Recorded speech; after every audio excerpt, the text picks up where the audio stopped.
읽어드린 본문은 예수님께서 공생의 3년 동안 특별히 사랑하셨던 가정이 있는데, 마르다와 마리아 두 자매와 그리고 그의 오라비 나사로였습니다. 이 삼남매를 예수님께서 특별히 사랑하셨는데, 어느 날 예수님께서 예루살렘이 있는 유대 지방에서 먼 곳에 계셨는데 사람으로 인편으로 연락이 왔습니다. 나사로가 병들었습니다. 죽게 생겼습니다. 예수님 빨리 오셔서 고쳐주십시오. 근데 예수님께서 이 병은 죽을 병이 아니라 하나님께 영광을 돌릴 병이다 그러시면서 안 가세요.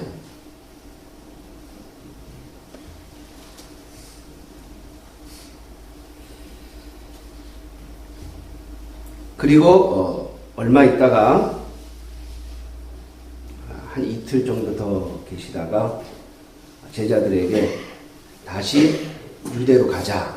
그러니까 제자들이 얼마 전까지 유대인들이 예수님을 돌로 쳐서 죽이려고 했는데 거길 또 가시렵니까? 이렇게 반문합니다.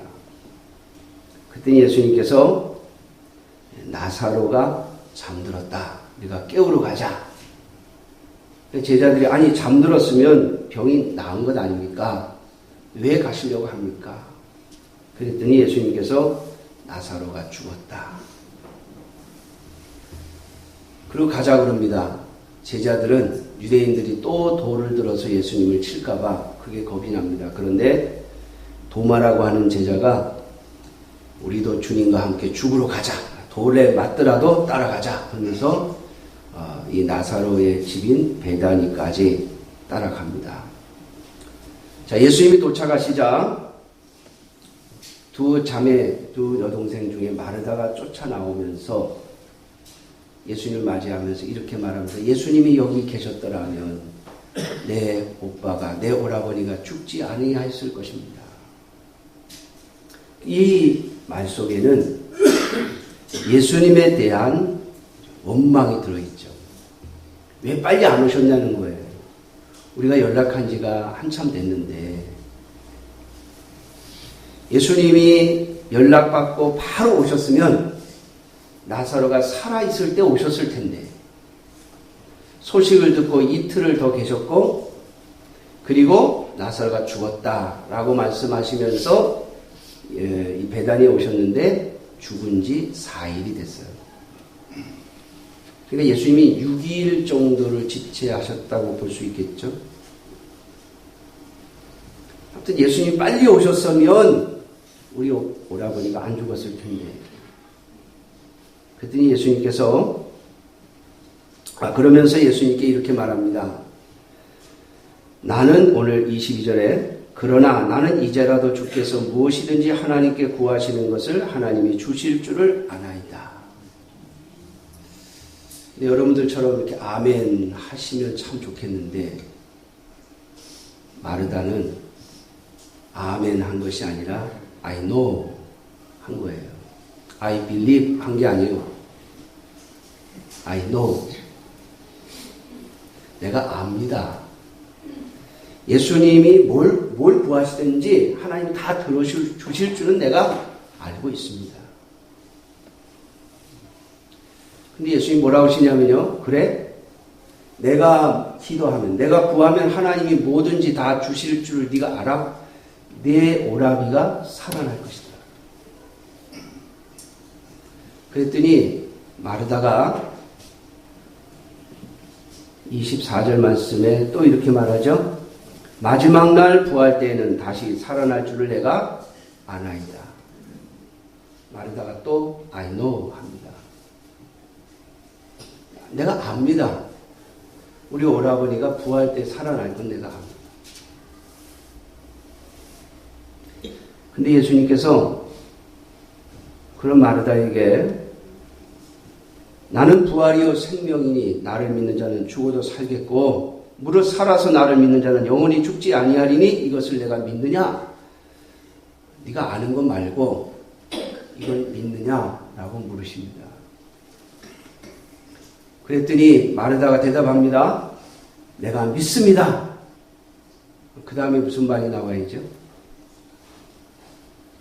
내 오라버니가 살아날 줄로 믿습니다. 이렇게 대답해야 되는데 내가 믿습니다. 예수님은 그리스도시고 하나님의 아들이신 것은 내가 믿습니다. 이렇게 말해요. 동문서답 같지 않습니까? 나를 믿는 자는 죽어도 살겠고 나는 부활이요 생명이니 이것을 내가 믿느냐? 이렇게 물으셨는데 마르다는 난 예수님이 구주이신 것도 알고 메시아이신 것도 알고 하나님의 아들이신 것도 압니다. 내가 그건 믿습니다. 이렇게 말해요. 내가 그건 믿습니다. 뒤에 아무 말도 하지 않지만은 그 말 속에는 그건 믿지만 지금 살아난다는 거는 이건 불가능 아닙니까? 이 말이죠. 그건 내가 믿어지지가 않는다.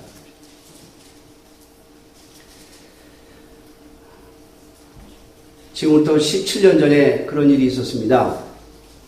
제가 2000년도에 봄에요.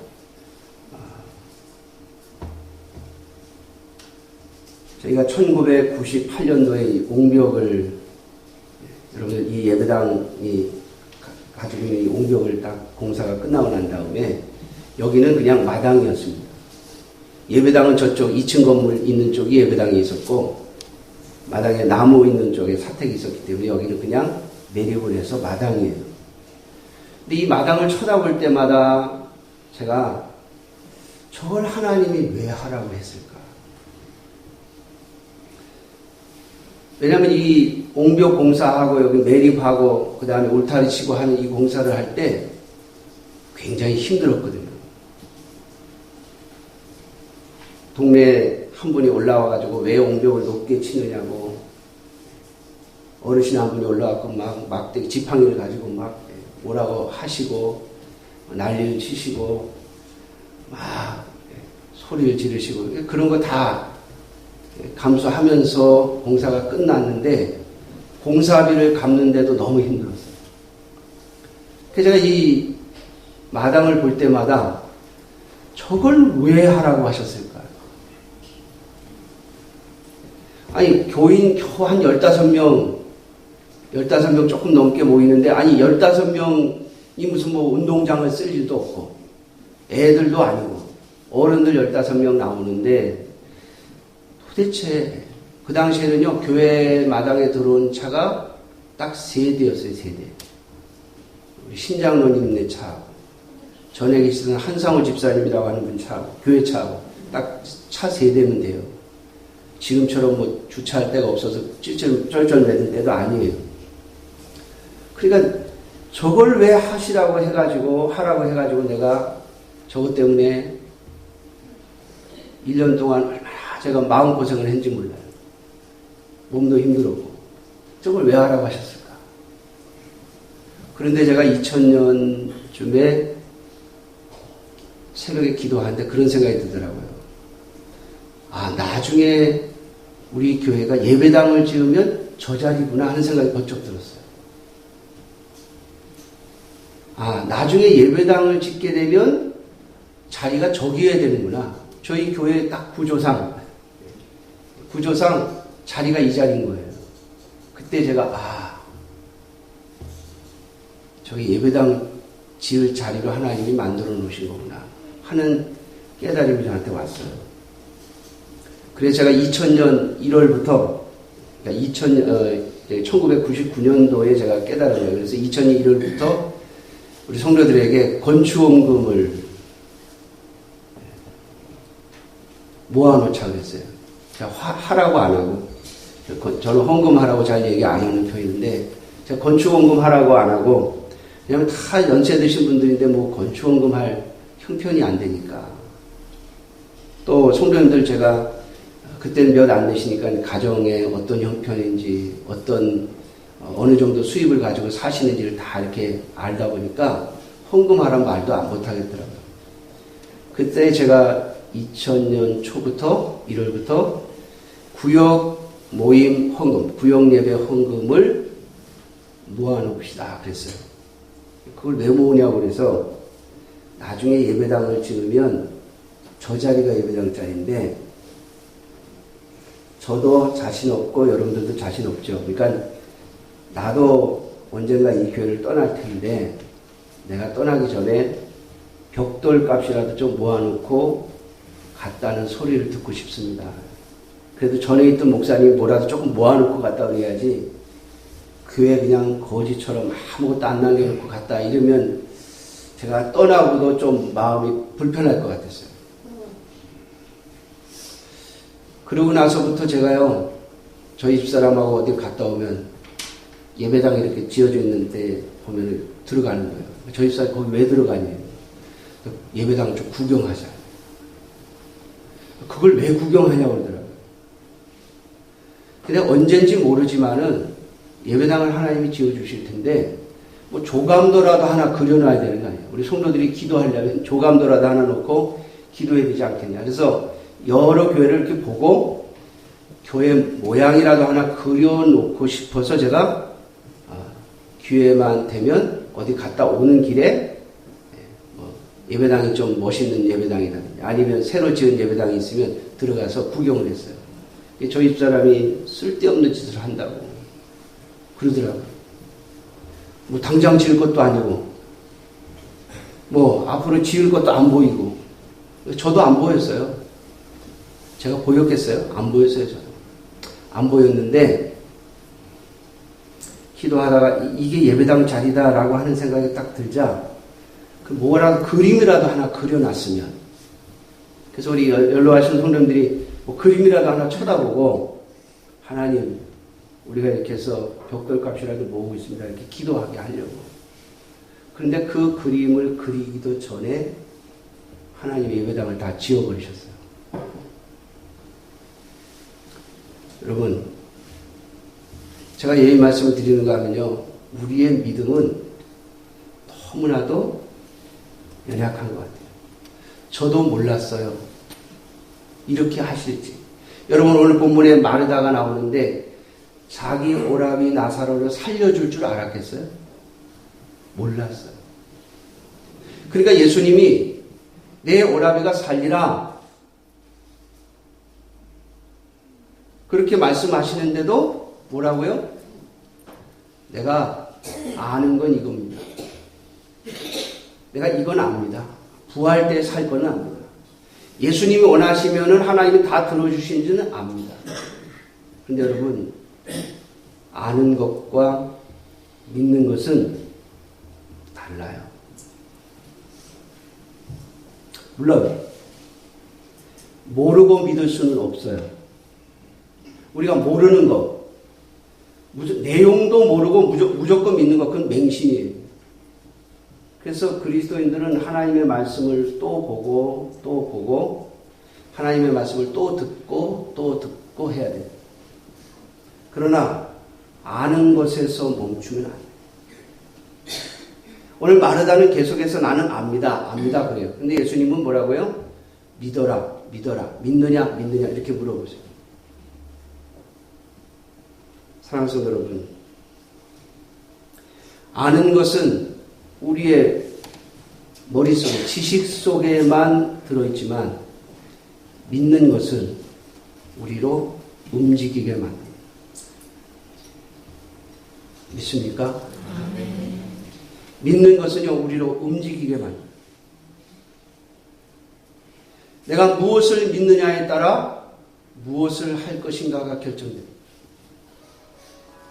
내가 아는 것에 따라 내 행동이 결정되는 것이 아니라 내가 믿는 것에 따라 내 행동이 결정되어지는 거예요.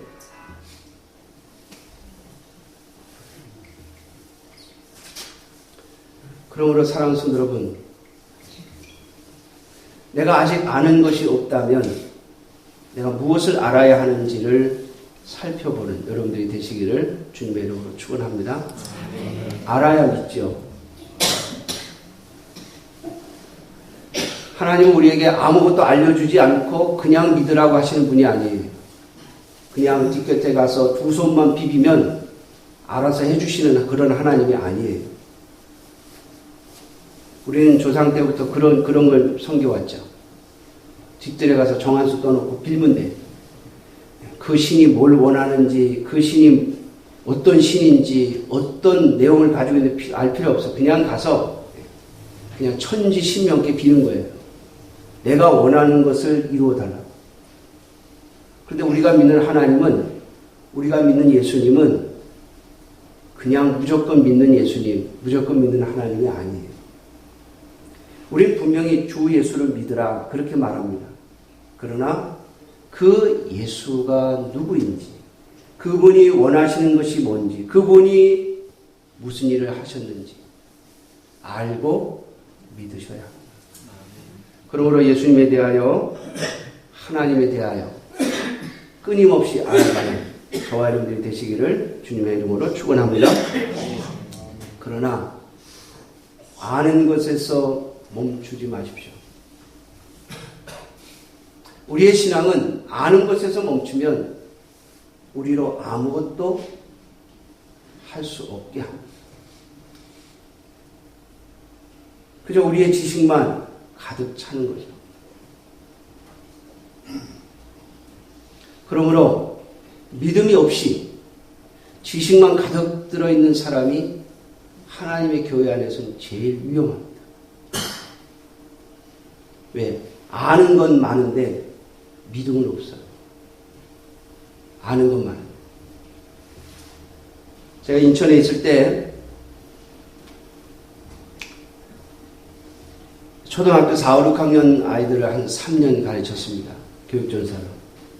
제가 1년 가르치고 난 뒤에 이 아이들을 데리고 수련회를 가야 되겠습니다. 교회에서 여름성경 학교를 하니까 아이들이 자꾸 들락날락 하는 거예요. 오전에 나왔던 아이가 오후에 안 나와. 오후에 나왔던 아이도 아침에 안 나와. 또 새벽에 나오는 아이도 적어. 그러다 보니까 말씀을 이렇게 연결시켜서 가르칠 수가 없는 거예요. 그래서 아예 그냥 몽땅 데리고 수련회를 가면 꼼짝없이 3일이면 3일 붙잡혀 있잖아요. 그러니까 새벽부터 저녁까지 말씀을 쫙 연결해서 가르치려고 수련회를 데려간다 그랬어요. 그랬더니 장로님 한 분이 그러시더라고요. 전사님, 우리가 옛날에 다 해봤어요. 근데 실패했어요. 이러더라고요. 우리 옛날에 해봤는데 실패했대.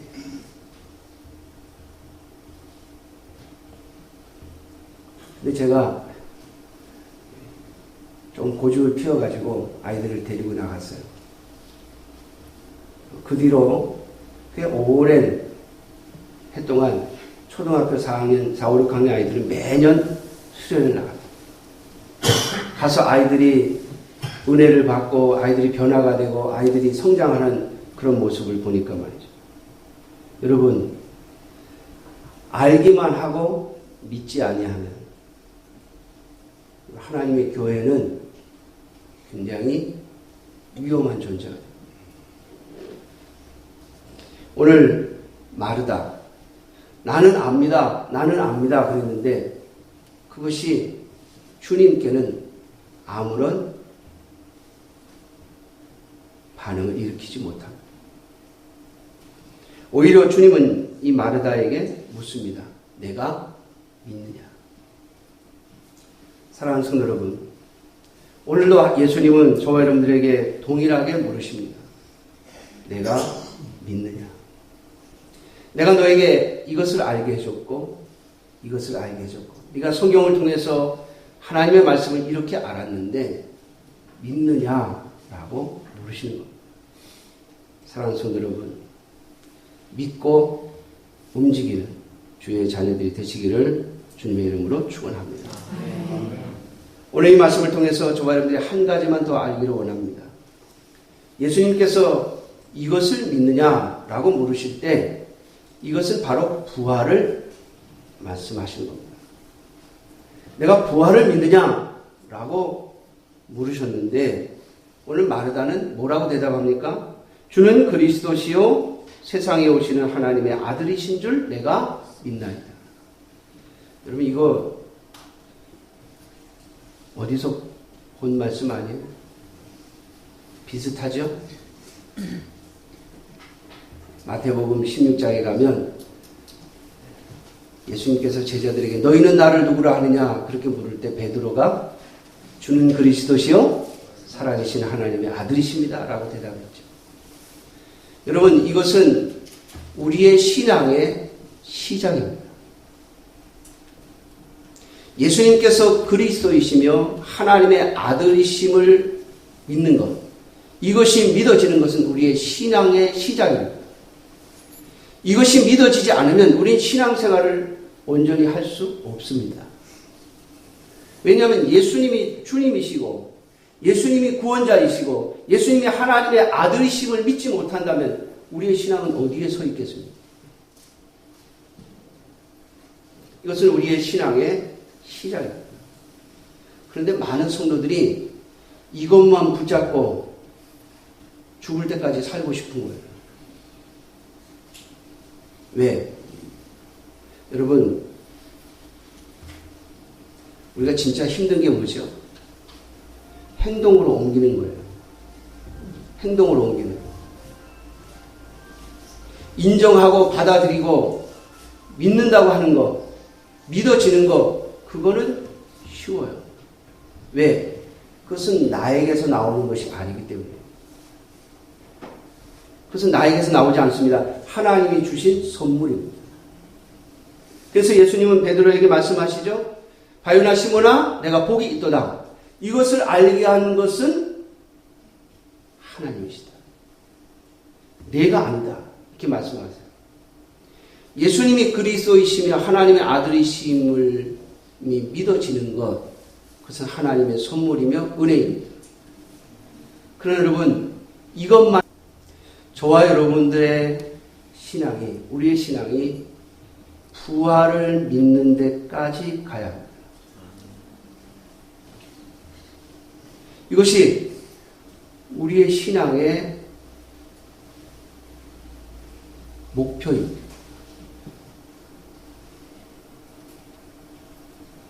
예수 그리스도의 부활을 믿는 것이 아니고 나의 부활.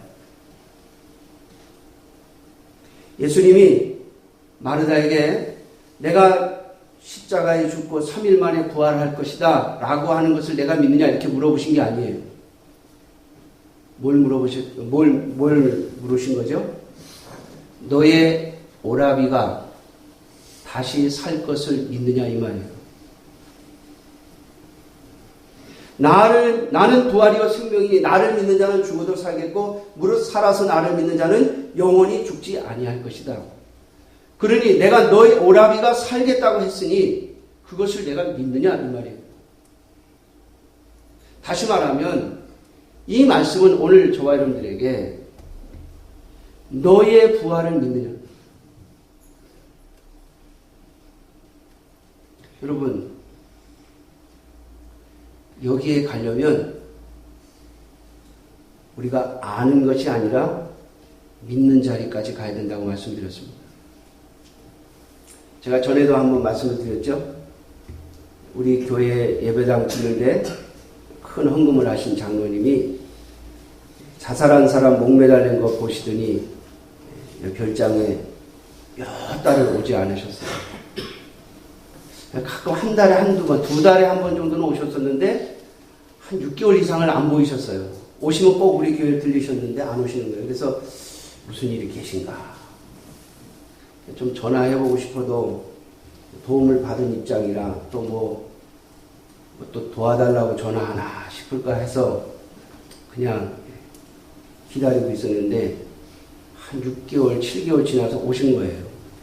그래서 제가 물어봤어요. 아니 장로님 왜 이렇게 그동안 이렇게 한 번도 안 오셨어요? 그랬더니 이 장로님이 솔직히 얘기하시더라고요.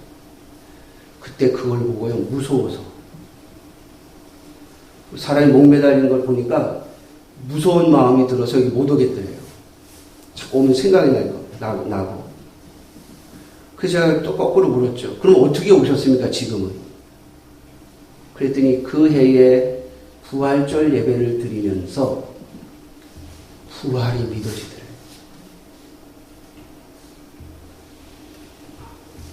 내가 부활할 것이 믿어지니까 세상에 무서운 게 없어요. 사랑하는 성도 여러분, 기독교인들이 왜 무서운 줄 아세요? 세상 사람들이 그리스도인들을 왜 무서워하는 줄 아세요? 부활을 믿기 때문에 무서운 게 없어서 그래요. 왜 그리스도인들이 그렇게 그들을 핍박하고 교회를 없애려고 했던 로마 제국 아래서 없어지지 아니하고 오히려 로마 제국을 기독교 국가가 되게 하는 하나님의 은총을 입었는지 아세요? 수없이 죽이고 죽여도 사자굴에 집어넣고 불에 태워 죽이고 십자가에 못 박아 죽여도 기독교인들이 항복을 하지 않는 거예요. 우리 안 믿을 테니까, 우리 기독교 신앙 포기할 테니까 제발 우리 죽이지 말아라. 우리 죽이지만 말아달라. 그렇게 말할 줄 알았는데 이상하게 기독교인들이 더 많이 늘어나는 거예요.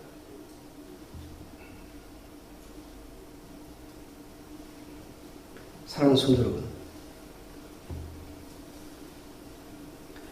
기독교의 신앙의 최종 목적지는 나의 부활을 믿는 거예요. 그러면 여러분은 뭐든지 할 수 있습니다.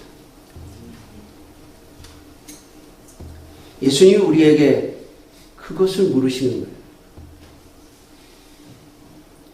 주는 그리스도시요 하나님의 아들이시니이다 라고 하는 것 됐다. 이제 끝. 너는 더 이상 이제 신앙이 다 끝났다.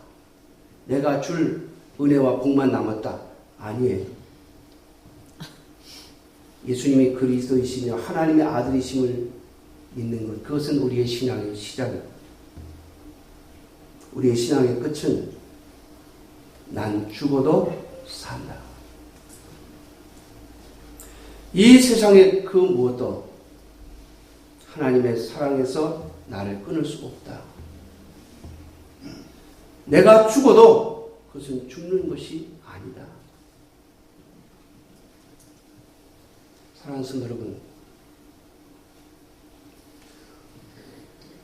올 한 해도 이 신앙의 목표를 가지고 저와 여러분들이 믿음 생활 할 수 있기를 주님의 이름으로 축원합니다.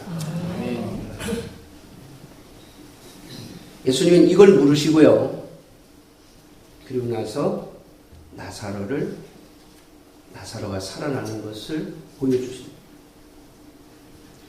하나님께서 여러분들에게 기적을 베푸시고 하나님께서 여러분들에게 하나님의 역사를 베푸시는 이유는 바로 이것 때문이에요. 나사로가 뻔히 죽은 줄 아시면서도 안 가셨어요. 일부러. 무덤에 넣고 4일이나 지난 다음에 가셔서 물으십니다. 내가 부활을 믿느냐? 마르다의 대답은 나의 믿음이 거기까지 안 갔다는 거죠. 사실은 예수님이 물으신 이 질문에 답을 할 수가 없는 거예요. 마르다가. 그래서 한 대답이 내가 그냥 예수님이 그리스도이시고 하나님의 아들이신 거 그거는 믿습니다. 그것까지는 내가 믿고 있습니다. 나의 믿음은 여기까지입니다. 근데 예수님이 나사로를 살려주시면서 보여주신 거예요. 부활을 믿으라는 거예요. 사랑하는 성도 여러분, 오늘 저와 여러분들이 하나님의 은혜와 하나님의 역사를 입어야 할 이유가 있다면 그것은 바로 부활을 증거하기 위한 도구입니다. 여러분, 나사로 지금 살아있나요? 나사로 지금 살아있지 않습니다. 다시 죽었어요. 여러분, 하나님께서 우리에게 기적을 행하시고 우리를 병으로부터 아니면 망할 것 같은 상황에서 우리를 다시 살려주시고 우리를 일으켜 주신다 할지라도 우리의 인생은 다시 늙고 병들고 죽는 자리에 갈 것이고, 우리가 사업적으로 성공을 하고 세상의 높은 자리에 올라간다 할지라도 그것이 다 쓸데없는 것임을 깨닫는 그 죽음의 자리에 또 갈 거예요. 지금은 여러분, 내가 가지고 있는 재물, 내가 가지고 있는 권세, 내가 가지고 있는 지식이 나를 영원히 보존시킬 것 같죠? 아니요. 저와 여러분들의 인생이 끝날 때 우리는 다 똑같이 죽음을 맞이하는 거구나 라고 하는 것을 깨닫게 될 거예요.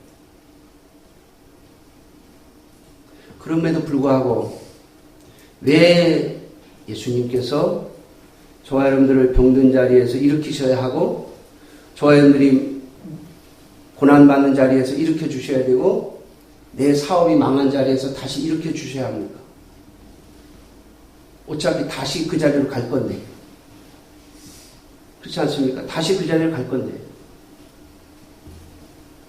예수님께서 그렇게 하시는 이유는 바로 내가 부활을 믿느냐라고 하는 이 대답에 우리 자신이 부활을 믿고 또 부활을 증거하는 자가 되어서 이 땅을 살다가 주님 앞에 가게 하시기 위함입니다.